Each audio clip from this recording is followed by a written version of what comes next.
Le cri silencieux des femmes togolaises et la conscience nationale en sursis.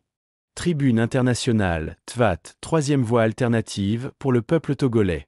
Le silence des femmes togolaises a réveillé la conscience de la nation. Auteur, Jean-Pierre Akoete Balikpo, Chicago. 1. Quand le silence devient un langage de vérité. Ce 24 octobre 2025, au siège du Parti Les Démocrates, à Lomé, des femmes se sont assises à même le sol, vêtues de noir, le visage couvert de charbon. Elles n'ont pas pris la parole. Elles ont choisi le silence, la faim et la douleur comme langage politique. Dans un pays où la peur est devenue mode de gouvernement, leur mutisme résonne plus fort qu'un discours. Leur geste est d'une rare puissance symbolique. Il dit la lassitude d'un peuple étouffé, mais aussi la capacité morale de ces femmes à transformer la souffrance en résistance. Dans leur posture muette, il n'y a ni haine ni appel au chaos. Il y a ce que toute république devrait écouter en premier, la dignité humaine blessée qui réclame justice. 2. Le miroir d'un effondrement institutionnel et moral. Cette grève de la faim, c'est le symptôme visible d'un désordre invisible. Elle reflète la perte de sens d'un État où les institutions, au lieu d'incarner la loi, deviennent les instruments de sa négation. La République togolaise, en refusant d'entendre le cri de ses citoyens, se dérobe à sa propre légitimité. Quand la justice s'efface, la foi civique s'éteint. Quand la peur devient loi, la vérité s'exile. Et quand la parole publique se réduit à un monologue d'État, le peuple, lui, choisit le silence, non comme soumission, mais comme dernière forme de dignité. 3. L'opposition en panne de projet, la société civile en quête de sens. Face à cet effondrement, la classe politique, toutes tendances confondues, semble prisonnière de ses calculs ou de ses peurs. Le drame n'est plus seulement celui d'un régime autoritaire, mais celui d'un pays sans vision de rechange. Car résister ne suffit pas, encore faut-il proposer un cap. Les femmes en grève de la faim rappellent à toute la société que la libération d'un peuple n'est pas qu'un mot d'ordre électoral, c'est un travail moral, collectif et structuré.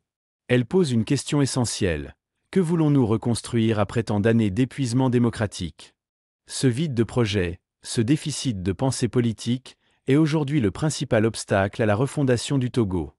4. Le besoin d'une transition républicaine et de conscience. L'acte des femmes togolaises ne se réduit pas à une protestation.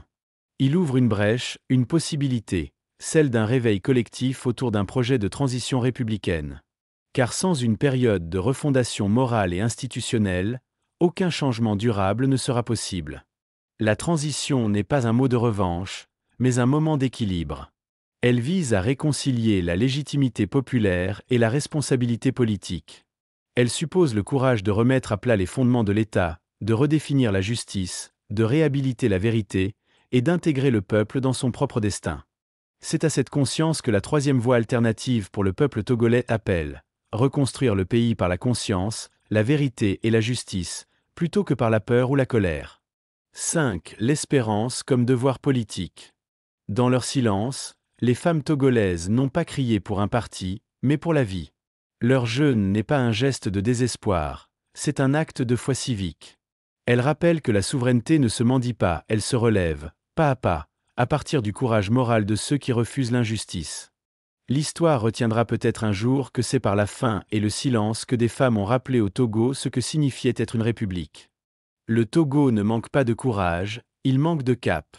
Ce cap, c'est celui de la transition républicaine et citoyenne, fondée sur la vérité, la justice, la dignité et l'amour du pays. Conclusion. À travers ces femmes en noir, le Togo se regarde enfin dans le miroir de sa conscience. Et si leur silence, au lieu d'être un cri de désespoir, était l'aube d'une renaissance morale?